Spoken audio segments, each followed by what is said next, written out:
मजबूरी है, करना पड़ता है। पूरा पूरा दिन तो हम लोग काम करा करते हैं, बाहर कोठे में जाया करते हैं काम करने। तो हम लोग को दिक्कत ये होती है बरसात में कि हम लोग मतलब बाहर शौच वौच के लिए जाए चाहे तो जा नहीं पाते। बस बड़े बड़े पेड़ लगे वहाँ पे, खुले में शौच करते हैं हम लोग। खंबा मेन है, ये नहीं चलता, ये किसी काम का नहीं है। नेता नहीं आता, नहीं कुछ नहीं, वही जो उनके हरामी दलाल दलाल क्या होते हैं, मुझे कहना नहीं चाहिए क्योंकि इतना बुरा इतना गलत किया हम लोगों के साथ। नमस्कार, मेरा नाम श्रेया है। आपने जो है 1090 की चकाचौंध देखी है, लेकिन लखनऊ में ही एक ऐसा भी जगह है जहाँ पे मतलब आप अगर वहाँ पे आएंगे तो अपने नाक तक दबाएंगे। जी हाँ, उस गली में, उस मोहल्ले में लोग एंट्री करते हैं तो नाक दबा करके एंट्री करते हैं और वहाँ पे लोग रहते हैं।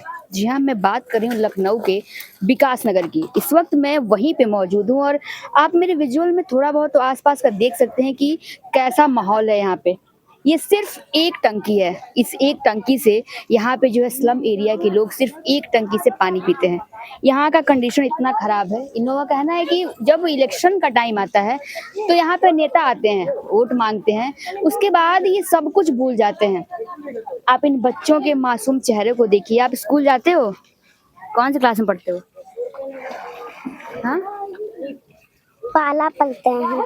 अच्छा, अब इन बच्चों के मासूम चेहरे को देखिए। इन्हें नहीं पता कि इनकी ज़िंदगी इतनी दर्दनाक होगी। यहाँ पे जो है, यहाँ पे कोई भी आपको सीमेंटेड वेल मेंटेन्ड घर नहीं मिलेंगे, सिर्फ झुग्गी झोपड़ी, फटे पुराने कपड़ों से बनी हुई झोपड़ियाँ दिखेंगी। ये जो यहाँ बच्चे रहते हैं, यहाँ घर है और बगल में ही यहाँ पे नाला बह रहा है। आप देख सकते हैं कितना ये अनहाइजेनिक है, कितना खतरनाक है ये। यहीं पे बच्चे, इसी पानी से नहाना है, यही पानी पीना है, सब कुछ इसी पानी से करना और एक ही टंकी है। शर्म की बात यह है कि हम 3.4 ट्रिलियन की जो है इकोनॉमी बन चुके हैं और आज भी लखनऊ जो कि राजधानी है उसके अंदर ऐसी जगह है। इस तरीके से लोग जीवन यापन करने के लिए जो है मजबूर हैं। इनके पास न रोजगार है, इनके पास बहुत लड़कियों से मेरी बातचीत हुई, उनका कहना है कि उनको पढ़ाई करने का मन तो है लेकिन काम का इतना प्रेशर है, पैसे कमाने का इतना प्रेशर है, पेट पालने का इतना प्रेशर है कि वो जो काम करने के लिए पढ़ाई लिखाई छोड़ चुकी हैं। आप देख सकते हैं कितनी गंदी गली है यहाँ पे। अगर आप यहाँ पे घुसेंगे तो नाक दबाते हुए घुसेंगे, आप प्रॉपर घुस नहीं पाएंगे और यहाँ पे जिंदगियां पल रही हैं। यहाँ पे जो है हजारों की तादाद में लोग रह रहे हैं। आप ये, मैं कैमरामैन से गुजारिश करूँ जरा इस घर को दिखाएं। ये जितने भी झुग्गी झोपड़ियाँ हैं, आप देख रहे हैं किस तरीके के ये घर बनाए गए हैं। एक भी घर आपको जो है प्रॉपर मेंटेन नहीं दिखेंगे। यहाँ पे ये प्लास्टिक, चादर, ये सब चीज़ों से बांध करके यहाँ पे लोग अपना जीवन यापन कर रहे हैं। यहाँ पे कुछ लोग हैं, हम इनसे बातचीत करते हैं और जानते हैं कि कैसे यहाँ पे लोग सर्वाइव कर रहे हैं। क्या नाम है आपका? सनंजुम। कितने साल से आप यहाँ रह रही हैं? हम तो यहीं पैदा हुए हैं। अच्छा, आपके मतलब पापा और पुरानी फैमिली सब यहीं रहती है? 30 साल से। हाँ, करीब 30 साल से रह रहे होंगे मेरे पापा आधार लोग। कार्ड हम लोग का यहीं बना हुआ, यहीं जन्म तिथि, यहीं। यहाँ पे क्या क्या दिक्कत है? मतलब लाइट है, पानी है, क्या क्या है यहाँ पे? यहाँ पर लाइट भी है, पानी भी है, मगर हम लोग को दिक्कत ये होती है बरसात में कि हम लोग मतलब बाहर शौच वौच के लिए जाए चाहे तो जा नहीं पाते। बस वही सबसे ज्यादा दिक्कत। जहाँ जाते हैं वहाँ इतनी गंदगी हो जाती है, इतने बड़े बड़े पेड़ लगे वहाँ पे, खुले में शौच करते हैं हम लोग जाते हैं। और अगर जो शौचालय बना है वहाँ जाओ तो 5 रुपया पड़ता है। कितना दूर है यहाँ से शौचालय? बस यहाँ झुग्गियों के बाहर बाहर है, उधर रोड पे। ये एक तार दिख रही है, बस बिजली का यही एक स्रोत है? हाँ, बहुत सारे हैं यहाँ से। ये वो खंबा मेन तो वहाँ से है। अच्छा, बस एक ये खंबा मेन है? ये नहीं जलता, ये किसी काम का नहीं है। कुछ नहीं इसके अंदर, खाली है। तो क्या आप लोग बोला कि रिचार्ज कराना पड़ता है? हाँ, हर महीने में रिचार्ज 2000, 2500, 1500 जो हफ्ते में भी जाता है, क्योंकि अगर 2-3 लोग जलाते हैं घर पड़ोस के ना, तो हफ्ते में भी चला जाता है। हफ्ते में इतना खर्चा आप लोग अफोर्ड कैसे करते हो? हम लोग मजबूरी है, करना पड़ता है। पूरा पूरा दिन तो हम लोग काम करा करते हैं, बाहर कोठे में जाया करते हैं काम करने, झाड़ू पोछा बर्तन। कहाँ जाते हो? बाहर घरों में जाते हैं काम करने, बर्तन धुलने। हम तो रोज जाते हैं, सुबह 9 बजे से 4:30 बजे तक रुकते हैं। आज तो संडे इसलिए छुट्टी है मेरी। पढ़ाई करते हो? नहीं, 9th तक किया है, उसके बाद नहीं किया है। पढ़ाई क्यों छोड़ दिया? क्योंकि घर में कुछ इशू हो गए थे ना, इसी वजह से पढ़ाई छूट गई। आप हम तो नहीं जाते हैं घर में, मतलब कभी पढ़ाई गए मगर काम की वजह से हम नहीं जा पाए।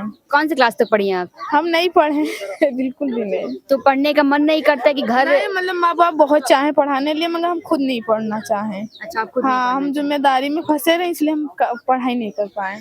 यहाँ पे मेरा सवाल ये है कि जब इलेक्शंस आते हैं तो यहाँ पे जो है नेता आते हैं? नेता नहीं आता, नहीं कुछ नहीं, वही जो उनके हाँ, हरामी दलाल क्या होते हैं, मुंह से कहना नहीं चाहिए क्योंकि इतना बुरा इतना गलत किए हम लोगों के साथ, लेकिन गलत निकल किया? जाता है। क्यों अगर हम लोगों की मजबूरी आप नहीं समझोगे तो हम लोग वोट कैसे देंगे आपको? जब समझना आते चाहिए हैं ना। तो आप लोग पूछते नहीं है कि हम किस बेस पे आपको वोट दें? हम लोग कहते हैं कि ये दिक्कत है वो दिक्कत है, वो कहते हैं हाँ सॉल्व हो जाएगी, चले जाते। वोट हर साल हम लोग देते हैं। हर 5 साल पे इलेक्शन होता है, तो क्या हर साल सिर्फ यही बोलते हैं कि काम हो जाएगा, काम हो जाएगा? कुछ नहीं होता है, कुछ बदलाव नहीं आता है यहाँ। और भी ज्यादा हमको लग रहा है सब बिगड़ रहा है, क्योंकि आते हैं बहुत लोग तो कहते हैं कि ये झुग्गियां हटानी पड़ेगी, वो इधर की झुग्गियां हटानी पड़ेंगी, उधर की तो उधर ये जो आरसीसी लगी हुई है उधर आरसीसी लगवा दी है। तो आप लोग पूछते नहीं हो कि झुग्गियां हटेंगी तो हम रहेंगे कहाँ? वो कहते हैं कॉलोनी देंगे, लेकिन कॉलोनी देने का नाम ही नहीं। खाली आते हैं महीने में 1-2 चक्कर का हो लगा है, लेकिन फॉर्म भर के चले जाते हैं, लेकिन दोबारा नाम नहीं आता है कि कॉलोनी आई है। पूछते नहीं हो कि पानी आप दे नहीं पा रहे हो, बिजली आप दे नहीं पा रहे हो, एक टंकी लगी है यहाँ पे, फिर भी आप यहाँ पे घर देने की बात कर रहे हो? ऐसा कुछ पूछते नहीं आप लोग? नहीं पूछते हैं, वो लोग खाली तसल्ली देते हैं कि यहीं देंगे। पहले तो ऐसा हो रहा था कि यहीं देंगे, फिर सब लोग फार्म भरवाए तो ऐसा कुछ नहीं हुआ यहीं। मैंने सुना कि बहुत लोगों के आधार कार्ड यहाँ नहीं बने हैं। हाँ, बहुत से ऐसे लोग हैं जिनकी शादी हो गई, बच्चे हो गए, उनका आधार कार्ड ही नहीं बना। क्यों नहीं बना? बहुत से इनके घर में पैसों की प्रॉब्लम है, जन्म तिथि नहीं होती। एक तो जन्म तिथि पे इतना पैसा लेते हैं, 2500-3000 रुपया लेते हैं। खाली इंसान जन्म तिथि पे ही पैसा बर्बाद कर दे तो उसका आधार कार्ड कैसे बनेगा? इतना पैसा जब आप जन्म तिथि पे लेते हैं। 2000 लग जाते हैं बनवाते। आप लोगों का आधार कार्ड है? हाँ, मेरा आधार कार्ड है, मेरी मम्मी ने बनवा दिया मेरा आधार कार्ड। बहुत लोग बोल रहे हैं कि साइन वगैरह का कुछ इश्यू है, साइन नहीं करते हैं आधार कार्ड बनाने के लिए। हाँ, वो जो जाओ वहाँ, मेरा भाई गया था साइन करवाने आधार कार्ड के लिए, तो उसको भगा दिए थे। कह रहे थे मैं झुग्गियों वाला का साइन नहीं करूंगा। क्या बोलते हैं? मैं झुग्गियों वाली का साइन नहीं करूंगा। पूछते नहीं कि झुग्गियों वाला की जिंदगी नहीं होती? वही तो कहते हैं कि झुग्गियों वाले के दिल नहीं होता है क्या? हम जाए तो मुंह पे जवाब देके आए, हम जाते नहीं। थोड़ा नहीं होता, जब 10-20 औरतें हों, औरत हों, जेंट्स हों, लेडीज, तब आवाज उठती है। मतलब ये जिंदगी जीने के लिए आप लोग मजबूर हैं। हाँ, मेरे अंदर इतना कॉन्फिडेंस है, मैं किसी के आगे खड़े होकर बोल सकती हूँ। अगर हमको कोई लेके जाए तो हम बोल दे वहाँ जाके। जब नेता आते हैं तो क्यों नहीं बोलती है? वो नेता आते ही नहीं, मेन बात वही है, नेता नहीं आते, उनके चमचे आते हैं। चमचों से ही बोलना। कितना बोले, पागल है क्या? हम लोग पागल है या वो पागल है? जब उनको सुनाई ही नहीं देता, कान में रुई घुसेड़ के आते तो क्या करें हम लोग? तो आप देख रहे हैं कि क्या कितनी गंदी हालत है। यहाँ पे लोग नॉर्मल सा गवर्नमेंट पेपर, आधार कार्ड बनवाने के लिए भी यहाँ पे इन लोगों से पैसे लिए जा रहे हैं। यहाँ पे जो है कोई प्रॉपर पुख्ता बिजली के जो है इंतजाम नहीं है। बिजली जो आती भी वहाँ पे इन लोगों को बहुत महंगे दामों पे मिलती है, इन लोगों को रिचार्ज करना पड़ता है। बहुत लोगों ने बताया कि 3000 रुपये, 4000 रुपये, 2000 रुपये ऐसे करके प्रतिमाह जो है यहाँ पे पूरे पैसे लगते हैं, तब रिचार्ज होता है और बिजली बनती है। आखिरकार क्यों ऐसा क्यों हो रहा है कि जब एक जो है लखनऊ के 10-90 की जिंदगी चकाचौंध है, और एक जो है एक ऐसी एरिया जहाँ पे लोग खाने पीने रहने के लिए जो है विवश है, लेकिन ये चीजें रहने लायक नहीं है। बहुत लोगों ने ऐसा बताया कि यहाँ पे जो वॉशरूम तक की सुविधा नहीं है, यहाँ पे गड्ढे खोदे गए हैं। गड्ढे खोदते हैं लोग, जब गड्ढा भर जाता है उसको यूज करते हैं, जब गड्ढा भर जाता है फिर दूसरा गड्ढा खोदते हैं। आखिर कब तक? हम जो है इतनी बड़ी इकोनॉमी बन रहे हैं, लेकिन एक ऐसा स्वरूप जो है, मतलब जहाँ पे रहना तक मुमकिन नहीं है, यहाँ पे जिंदगियां पल रही हैं, लोग रह रहे हैं। आखिर नेता सब क्या कर रहे हैं?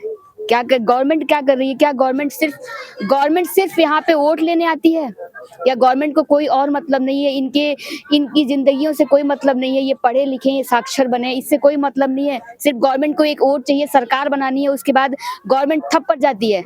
कि अगर गवर्नमेंट को इनका वोट चाहिए तो गवर्नमेंट को एक बार अपने घर से, अपने सोफे से उठ करके यहाँ आना चाहिए और देखना चाहिए कि किस तरीके की जिंदगी जीने के लिए ये लोग मजबूर हैं। न शिक्षा है, न रोजगार है, न पैसे हैं, कुछ नहीं है, मजबूर है अपनी इस जिल्लत भरी जिंदगी जीने के लिए। लोग विवश है यहाँ पे। सिर्फ मेरी गवर्नमेंट से अपील है कि सिर्फ वोट की राजनीति ना करें, इनकी जिंदगी के बारे में भी सोचें।